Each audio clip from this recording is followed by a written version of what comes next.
Marcus Johnson walked through the hallways of Horizon Technologies with his shoulders back and head held high. At 42 years old, he had built this company from nothing into one of the most successful tech firms in the country. Today was his annual building tour, something he did every March to check on all departments and meet new employees. "And over here, Mr. Johnson, we've updated the break room as you suggested," said Sarah, his assistant, who hurried alongside him taking notes. Marcus nodded, barely listening. These tours were important for company morale, but he always found them draining. He checked his watch, 2 more hours to go. As they turned the corner toward the conference rooms, Marcus noticed a man mopping the floor. The janitor wore the standard gray uniform, his back turned as he moved the mop in slow, careful motions across the shiny floor.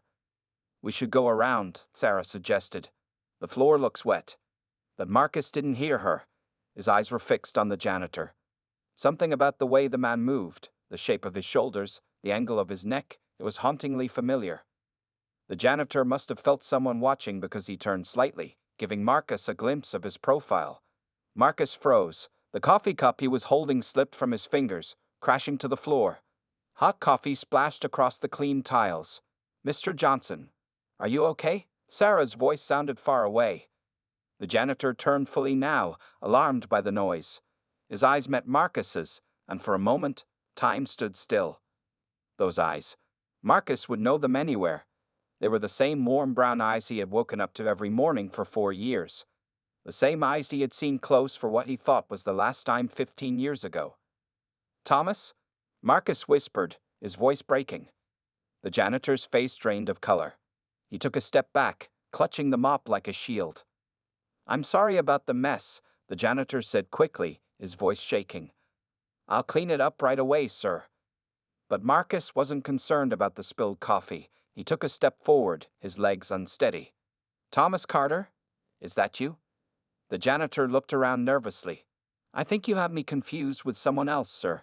My name is Michael Williams." Sarah touched Marcus's arm. "Mr. Johnson, we're running late for the marketing department meeting." Marcus didn't move. He couldn't. The world was spinning around him. This man, whether he called himself Michael Williams or not, was Thomas Carter. The same Thomas who had been the love of his life. The same Thomas who had supposedly drowned during their boat trip 15 years ago. The same Thomas whose body had never been found despite weeks of searching. "Everyone, please give us a minute," Marcus said, his CEO voice returning despite his shock. Sarah hesitated, but then nodded to the small group of executives who had been following them on the tour. They all stepped away, moving toward the elevator. When they were alone, Marcus stepped closer to the janitor, who was now trembling visibly. "Thomas," Marcus said again, softer this time, "I thought you were dead. For 15 years, I've thought you were dead." The janitor stared at the floor, the mop still clutched tightly in his hands. When he finally looked up, tears glistened in his eyes. "Hello, Marcus," he said quietly. "It's been a long time." And in that moment, Marcus felt his carefully built world begin to crumble around him. Marcus stood frozen in the hallway, staring at the man he had loved and mourned for 15 years. Thomas, or Michael as he now called himself, shifted uncomfortably under his gaze. "How is this possible?" Marcus finally managed to ask. His voice was barely above a whisper. Thomas glanced nervously at the end of the hallway where Sarah and the other executives waited, watching with curious expressions. "Not here," Thomas said. "Please, Marcus. Not like this." Marcus nodded, trying to gather his thoughts. "My office, after your shift ends." "What time?" 6 o'clock, Thomas replied, eyes down as he began mopping up the spilled coffee. 6 o'clock, Marcus repeated, as if saying it would make sure this moment was real and not a dream. Throughout the rest of the tour, Marcus moved like a robot, nodding and smiling at the right times, but his mind was elsewhere. How many times had he dreamed of Thomas being alive? How many mornings had he woken up reaching for someone who wasn't there? When 6 o'clock finally came, Marcus sat at his desk, staring at the door.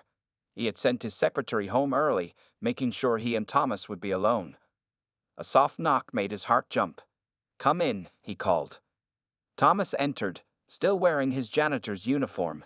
He had changed so much yet remained the same. His face was thinner now, with small lines around his eyes. His hair was shorter, sprinkled with gray, but his eyes. Those were exactly as Marcus remembered. Sit down, Marcus said, gesturing to the chair across from his desk. Thomas sat, his hands folded tightly in his lap. I don't know where to begin. The beginning would be nice, Marcus said, unable to keep the bitterness from his voice. The day you supposedly drowned. Thomas took a deep breath. I remember the storm hitting suddenly. The boat flipping. You're calling my name, and I tried to swim to you, but the waves were too strong. Marcus closed his eyes, the memories washing over him, the rain pounding against his face, the boat capsizing, Thomas's hand slipping from his. I hit my head on something, Thomas continued. When I woke up, I was on a beach miles from where we had been. A man was standing over me, a fisherman who had found me washed up on shore. Why didn't you contact me?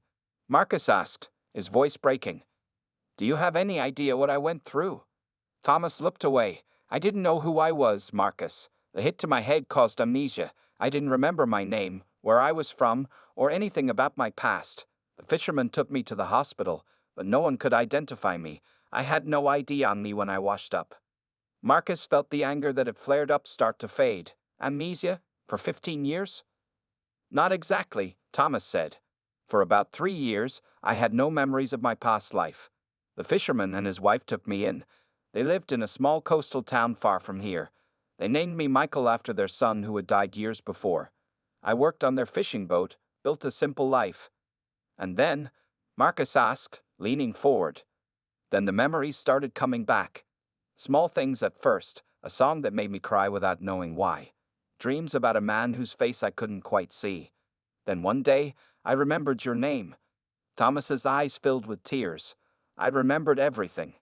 That was 12 years ago? Marcus asked, his voice rising. You remembered me 12 years ago and never reached out. Thomas shook his head. No, the memories came back slowly. It wasn't until about 5 years ago that I had most of my memory back. 5 years, Marcus repeated. 5 years you've known who I was, who you were, and you said nothing. By then, I had seen you in the news, Thomas said quietly, the successful CEO. I looked you up online. Your life seemed perfect. What right did I have to come back from the dead and ruin everything you had built? Marcus stood up suddenly, his chair rolling back. That wasn't your decision to make, Thomas. That was my life. Our life. Thomas looked up at him, eyes filled with regret. I was scared, Marcus. I'm still scared. The silence between them felt heavy, filled with 15 years of missed moments and unspoken words. Marcus paced behind his desk, trying to process everything Thomas had just told him. Scared of what? Marcus finally asked, stopping to look at Thomas directly. Scared of me? Thomas shook his head. Scared of ruining your life. I saw the news articles about you, your company's success, the photos of you at charity events with important people. You built all this without me. He gestured around the large office with its floor-to-ceiling windows and expensive furniture. You think I wouldn't have traded all of this to have you back? Marcus's voice cracked. This company, this success, was just something to fill the hole you left. Thomas's eyes widened slightly. You don't mean that. I do, Marcus said, sitting back down. After they called off the search for you, I was lost. I couldn't sleep. Couldn't eat. Your parents were devastated. We all were. My parents, Thomas whispered. Are they? Your father passed away 8 years ago. Heart attack. Your mother moved to Florida to live with your sister Jennifer. Thomas covered his face with his hands. I've missed so much. Marcus felt a mix of sympathy and anger. Yes, you have. And you chose to miss even more by not coming to me when you remembered. It wasn't that simple, Thomas argued. What was I supposed to do? Just show up at your door. Hello, it's me, your dead boyfriend. Yes, Marcus slammed his hand on the desk. That's exactly what you should have done. A framed photo fell over from the impact. Thomas picked it up, looking at the image of Marcus shaking hands with the mayor at a charity event. You look happy here, Thomas said quietly. I look successful. It's not the same thing. Thomas set the photo down and pulled out his wallet. From it, he removed a worn folded piece of paper and handed it to Marcus. Marcus unfolded it carefully. It was a newspaper clipping from 10 years ago. Marcus's announcement as the new CEO of Horizon Technologies. The photo showed him in a suit, smiling confidently at the camera. "I've kept this with me," Thomas said. "I was so proud of you." Marcus stared at the clipping, then looked up sharply. "How long have you been working here? At my company?" 3 months, Thomas admitted. "I moved back to the city 6 months ago. I tried to stay away, but I needed to see you, even if just from a distance." "So you've been watching me? For 3 months?" Marcus felt a chill run down his spine. "Why not just talk to me? Every time I saw you, you were surrounded by important people. Security guards, assistants, business partners. The longer I waited, the harder it became." Thomas looked down at his hands. "And then there's your fiancé." Marcus froze. "What?" "I've seen the photos in the business magazines. You and Congressman Mitchell's daughter. The engagement was announced last month." Marcus closed his eyes. His engagement to Eliza Mitchell had been arranged more than chosen, a strategic alliance that benefited both their families. There was respect between them, maybe even friendship, but not love. Not the kind he had shared with Thomas. "That's complicated," Marcus said. Thomas stood up. "This is why I was afraid to come back. Your life is different now. You're different. I'm just the janitor who mops your floors." "Don't do that," Marcus said, standing too. "Don't pretend you're nothing to me." "But what am I to you, Marcus? A ghost? A memory?" Thomas moved toward the door. "Maybe it would be better if I just left, found another job." Marcus moved quickly, grabbing Thomas's arm before he could reach the door. "Don't you dare walk away from me again." Their faces were inches apart now. Marcus could smell the faint scent of cleaning chemicals on Thomas's uniform, but underneath was something familiar, something that took him back 15 years. "I mourned you," Marcus whispered, his grip on Thomas's arm loosening but not letting go. "I put flowers in the ocean on your birthday every year. I never stopped loving you." Thomas's eyes filled with tears. "And I never stopped loving you. That's why this is so hard." The tension in the office was electric as Marcus and Thomas stood close to each other, years of lost time hanging between them. "We need to talk somewhere else," Marcus said, finally releasing Thomas's arm. "Not here. Too many people could still be in the building." Thomas nodded, wiping his eyes quickly. "Where?" Marcus thought for a moment. "Do you remember the coffee shop on Maple Street? The one with the blue awning?" "Charlie's?" Thomas's eyes widened. "It's still there?" "Yes, and they still make those cinnamon rolls you loved." Marcus grabbed his coat from the back of his chair. "Meet me there in 30 minutes. I need to make a few calls first." Thomas hesitated. "Are you sure about this?"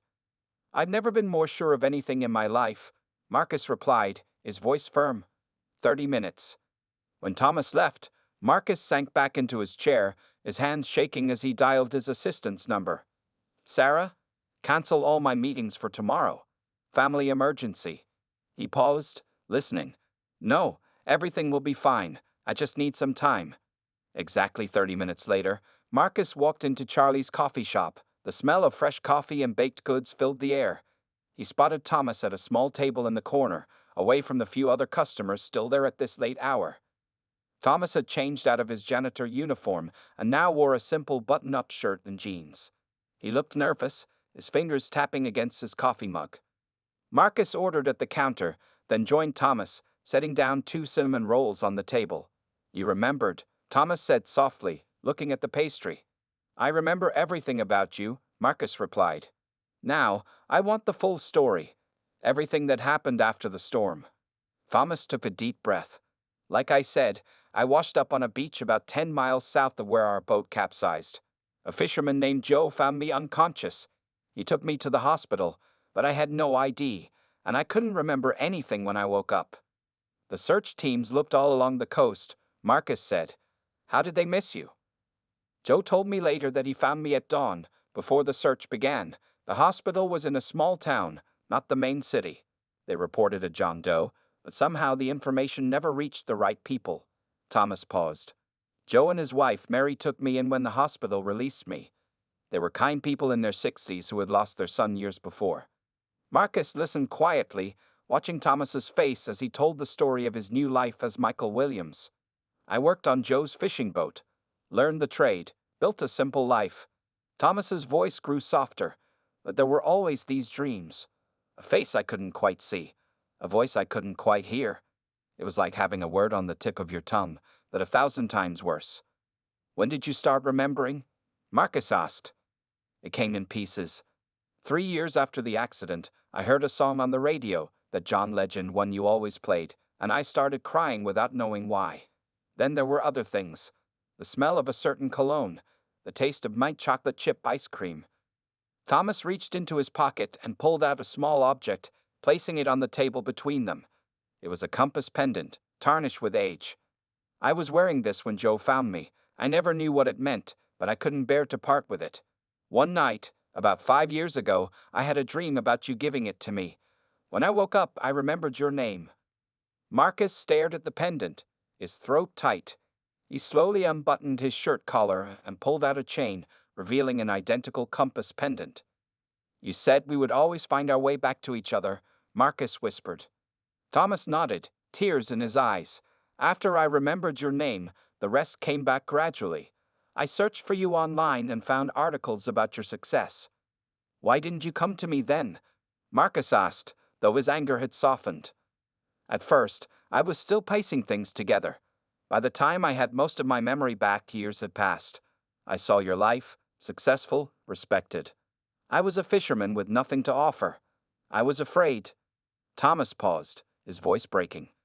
I was afraid you had moved on, that my return would only bring you pain. Thomas, Marcus said, reaching across the table to take his hand. The pain was in losing you. Tig.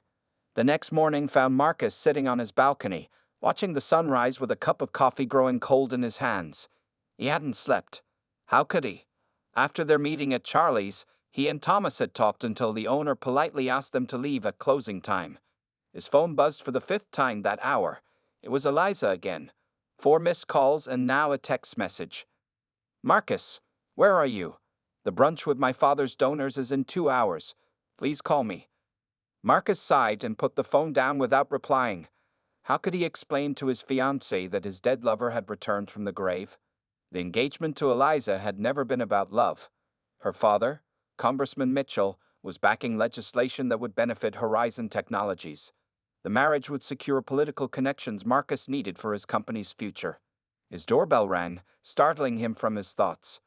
Marcus checked the security camera on his phone and was surprised to see Thomas standing at his door, looking nervous. What are you doing here? Marcus asked after opening the door. How did you know where I live? Thomas looked embarrassed. Your address was in the employee directory. I'm sorry for showing up like this, but after last night, I couldn't. He trailed off, noticing Marcus's disheveled appearance. You haven't slept. Neither have you, Marcus observed, stepping aside to let Thomas in. Thomas entered cautiously, his eyes taking in the expensive penthouse apartment with its modern furniture and panoramic city views. This is quite different from our old studio apartment, Thomas said with a small smile. Marcus remembered their first place together, barely 500 square feet, with a leaky faucet and neighbors who argued loudly most nights. They had been so happy there. Sit down, Marcus offered, gesturing to the couch. Coffee? Thomas shook his head. I saw the announcement in the business section last month.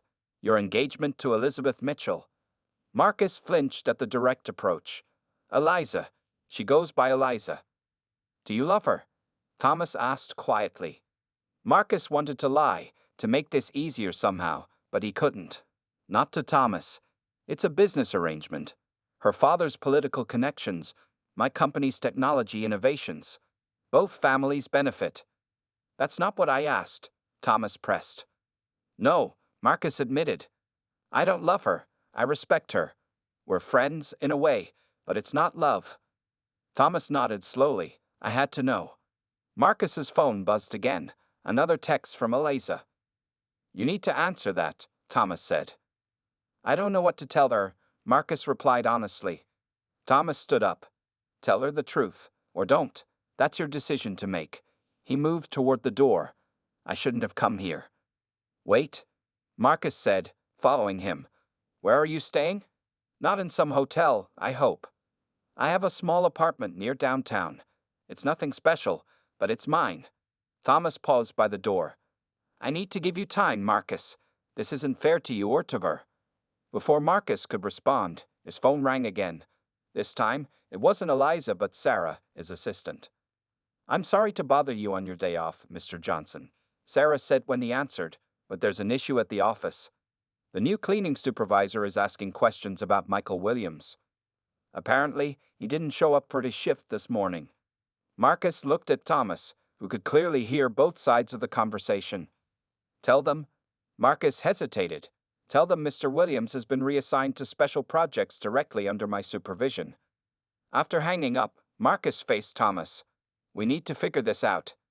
What is there to figure out? Thomas asked. You have a life, Marcus, a successful company, a fiancé from a powerful family. I'm just a janitor who should be dead. Stop saying that, Marcus said sharply. You're Thomas Carter, the man I loved, the man I never stopped loving. Thomas's eyes filled with tears. And what happens now? You break your engagement? Risk your company's future? For what? For who I used to be? For who you are, Marcus corrected him. For who we could be again. Thomas shook his head sadly. Look at us, Marcus. Look at how different our lives are now. You're a CEO. I clean your floors. Marcus stared at Thomas, anger flashing in his eyes. Is that all you see? Job titles? Money?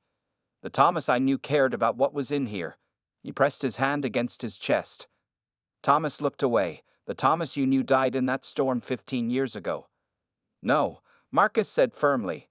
He's standing right in front of me, too stubborn to see what matters. The tension between them was broken by Marcus's phone ringing again. This time he checked the screen and sighed. It's Eliza's father, he said. I need to take this. Thomas nodded. I should go. Don't. Marcus held up his hand. Wait here. He answered the phone and walked to his bedroom, closing the door behind him. Thomas stood awkwardly in the living room, looking at the photographs on the walls. Pictures of Marcus receiving awards, shaking hands with politicians, cutting ribbons at charity events. But not a single personal photo. No family. No friends. No signs of a life beyond work. When Marcus returned 10 minutes later, his face was tight with stress. Everything okay? Thomas asked. Congressman Mitchell is not happy about my absence from today's brunch. Marcus rubbed his temples. I told him I had a personal emergency. I am a personal emergency, Thomas said with a sad smile. Marcus looked at him for a long moment. Have you had breakfast? The question caught Thomas off guard. No, I came straight here. Let me make you something, Marcus said, moving to the kitchen. Thomas followed, surprised. You cook now? Not really, Marcus admitted, opening his refrigerator. But I can manage eggs and toast. As Marcus moved around the kitchen, Thomas watched him with a mixture of sadness and longing. This man was both familiar and a stranger. The same smile, the same focused expression when concentrating, but now with fine lines around his eyes and a confidence that came from success. Remember our Sunday mornings? Thomas asked suddenly. Marcus paused, a pan in his hand. Of course. You'd make those terrible pancakes that were always raw in the middle. They weren't that bad, Thomas laughed. They were awful, Marcus smiled, but I ate them anyway. Because you loved me. Yes, Marcus said softly, because I loved you. The simple past tense hung in the air between them. As they ate breakfast together, the years seemed to fall away. They talked about small things, the coffee shop that was still in business, the park where they used to picnic, the changes in the city over 15 years. What happened to your parents? Thomas asked. You never mentioned them. They moved to Arizona after I finished college. My father died 10 years ago. Cancer. My mother still lives there, but we're not close. Marcus pushed his plate away. After losing you, I pushed everyone away. Thomas reached across the table, briefly touching Marcus's hand. I'm sorry. For everything. Marcus turned his hand over, holding Thomas's fingers. I need to know something. If your memory came back 5 years ago, what have you been doing since then? Why work as a janitor at my company? Thomas sighed. After Joe died, I stayed with Mary for a while. But once my memory returned, I felt restless. I wanted to come back here, to see if any part of my old life remained. When I found out about your success, I watched from a distance. I took the janitor job 3 months ago because. Because what? Marcus pressed. Because I needed to be near you, Thomas admitted. Even if you never knew I was there, it was selfish. It was human, Marcus corrected. They sat in silence for a moment, a weight of 15 lost years between them. I don't know how to do this, Thomas finally said. I don't know how to come back from the dead. Marcus squeezed his hand. One day at a time, just like we used to do. What about Eliza? Your company? Your life? I need time to figure that out, Marcus said honestly. But I know one thing for certain. I lost you once. I'm not losing you again. Thomas's eyes filled with tears. Even after everything. Even after everything, Marcus confirmed. We've been given a second chance, Thomas. How many people get that? Over the next 2 weeks, Marcus and Thomas met secretly whenever they could. Sometimes at Charlie's coffee shop, sometimes at Thomas's small apartment, and occasionally at a quiet park outside the city where no one would recognize the famous CEO. Today, they sat on a bench overlooking a lake, watching ducks glide across the water. The peaceful scene was a stark contrast to the storm brewing in Marcus's personal life. Eliza knows something is wrong, Marcus said, breaking the comfortable silence between them. She's not stupid. She can tell I'm distracted. Thomas tossed a piece of bread to the ducks. Have you told her anything? What would I say? Sorry, but my dead boyfriend is back from the grave, and I'm still in love with him. Marcus sighed. The merger contract with her father's partners is being finalized next week. If I break the engagement now, your company could lose everything. Thomas finished for him. Marcus nodded. 15 years of work. 300 employees who depend on me for their livelihoods. All at risk. Thomas was quiet for a long moment, his eyes fixed on the water. Maybe we should stop seeing each other, he finally said. At least until after the merger is complete. No, Marcus's response was immediate and firm. I won't lose you again. But you could lose everything else, Thomas pointed out. Material things. Status. Money. Marcus shook his head. I built my company to fill the hole you left behind. What good is any of it without you? Thomas turned to face him. You've worked too hard to throw it all away. I can wait, Marcus. I've already waited 15 years. I don't want to wait anymore, Marcus said, taking Thomas's hand in his. I want to wake up next to you. I want to go to sleep knowing you'll be there in the morning. I want the life we were supposed to have. Before Thomas could respond, Marcus's phone rang. He checked the screen and groaned. It's the board chairman. I need to take this. While Marcus spoke on the phone, Thomas watched him, the confident businessman taking charge, making decisions, solving problems. This was a side of Marcus he had never known, the successful CEO who had risen from grief to build an empire. When Marcus ended the call, his face was grim. We have a problem. Someone at the office recognized you. They went to college with us. They're asking questions about why the janitor looks like Thomas Carter, who supposedly died years ago. Thomas felt a chill run through him. What do we do? I don't know, Marcus admitted. But we need to decide soon. The annual shareholders meeting is next Friday. The merger announcement with Mitchell Tech is scheduled for that day. They drove back to the city in silence, both lost in their thoughts. When they reached Thomas's apartment building, Marcus parked but didn't turn off the engine. Come up for a while? Thomas asked. Marcus shook his head. I can't. I have dinner with Eliza and her parents tonight. Campaign fundraiser. Thomas nodded, trying to hide his disappointment. I understand. No, you don't, Marcus said, his voice suddenly intense. I'm going to tell her the truth tonight. All of it. Marcus, don't, Thomas protested. Think about what you're doing. I have thought about it. For 2 weeks, it's all I've thought about. Marcus gripped the steering wheel tightly. I can't marry her, knowing I love someone else. What about the merger? Your company? We'll find another way, Marcus said, though uncertainty flickered in his eyes. Maybe her father will still support the deal, even without the marriage. Thomas touched Marcus's arm gently. We both know that's not likely. He's a politician. This is personal for him now.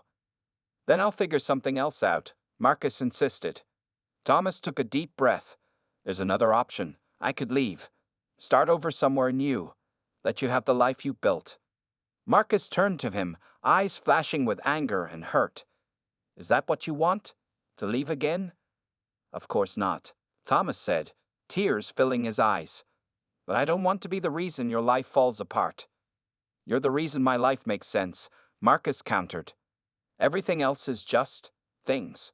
Just a way to pass the time until I could see you again. The grand ballroom of the Horizon Technologies headquarters was filled with shareholders, business partners, and reporters. Large screens displayed the company logo, and waiters moved through the crowd with champagne and appetizers. This was the day everyone had been waiting for, the announcement of the merger with Mitchell Tech. Marcus stood backstage, adjusting his tie nervously. The events of the past week played through his mind like scenes from a movie. He remembered the dinner with Eliza and her parents 4 days ago, where he had finally told the truth. Eliza had been shocked, then angry, and finally, surprisingly understanding. I always knew your heart wasn't in this, she had said quietly after her parents stormed out. I just never imagined the reason would be so extraordinary. Congressman Mitchell had been less forgiving. He had threatened to cancel the merger, to ruin Marcus's reputation, to destroy everything he had built. Sarah, Marcus's loyal assistant, approached him now with a tablet. The press release is ready, sir. Do you want to review it one last time? Marcus nodded, scanning the document quickly. It wasn't the merger announcement everyone expected. Instead, it was something entirely different, something true. Is Thomas here? Marcus asked, handing back the tablet. Yes, sir, in the back, as you requested. Marcus took a deep breath. It's time. The lights dimmed as Marcus walked onto the stage, camera flashes lit up the room, and polite applause greeted him. He stood at the podium, looking out at the sea of faces, investors who trusted him, employees who depended on him, reporters eager for the big announcement. At the very back of the room stood Thomas, wearing a suit Marcus had bought for him. Their eyes met across the crowded space, and Marcus felt a calm certainty settle over him. Ladies and gentlemen, Marcus began, thank you for joining us today. I know many of you are expecting me to announce the merger between Horizon Technologies and Mitchell Tech. Murmurs rippled through the crowd as Marcus paused. That merger will not be happening. The murmurs grew louder. Marcus saw Congressman Mitchell's face redden with anger near the front row. Instead, I want to share a personal story with you. 15 years ago, I lost someone very important to me. The love of my life, Thomas Carter, was presumed dead after a boating accident. That loss shaped everything I did after. I built this company partly to fill a hole his absence left in my life. The room had grown completely silent. Every eye was on Marcus. 3 weeks ago, I discovered that Thomas is alive. Marcus gestured toward the back of the room. Through an extraordinary set of circumstances, he has returned to my life. Thomas slowly made his way forward as the crowd turned to look at him. Whispers and gasps filled the room. I'm sharing this with you today because honesty matters. Integrity matters. Love matters. Marcus's voice grew stronger. I cannot in good conscience proceed with a marriage and merger built on anything less than truth. Congressman Mitchell stood up abruptly and left the room, followed by several associates. A few shareholders followed, their faces showing disappointment or anger. But most stayed, watching with fascination as Thomas reached the stage and stood beside Marcus. Horizon Technologies will continue to grow and innovate, Marcus continued. We have new products launching next quarter and expanding markets in Asia. Our company is strong because our foundation is strong, built on hard work, brilliant minds, and now, complete honesty. He turned to Thomas, taking his hand. Sometimes life gives you a second chance. When it does, you have to be brave enough to take it. The room was quiet for a moment before someone in the back began to applaud. Others joined in until the applause filled the ballroom. Later that evening, after answering countless questions from reporters and reassuring nervous investors, Marcus and Thomas stood alone on the balcony of the now empty ballroom. Are you okay? Thomas asked, noticing Marcus's tired eyes. Our stock dropped 12% in 3 hours, Marcus said with a small smile. 5 board members have called for emergency meetings, and I've never been happier. Thomas leaned against the railing. What happens now? Now, Marcus said, putting his arm around Thomas's shoulders, we built something new. Together. From janitor to executive in 3 weeks, Thomas laughed softly. That's quite a promotion. From lost to found, Marcus corrected him, pulling Thomas close. That's the only promotion that matters. As the city lights twinkled below them, Marcus knew that whatever challenges lay ahead, they would face them together, the way they were always meant to.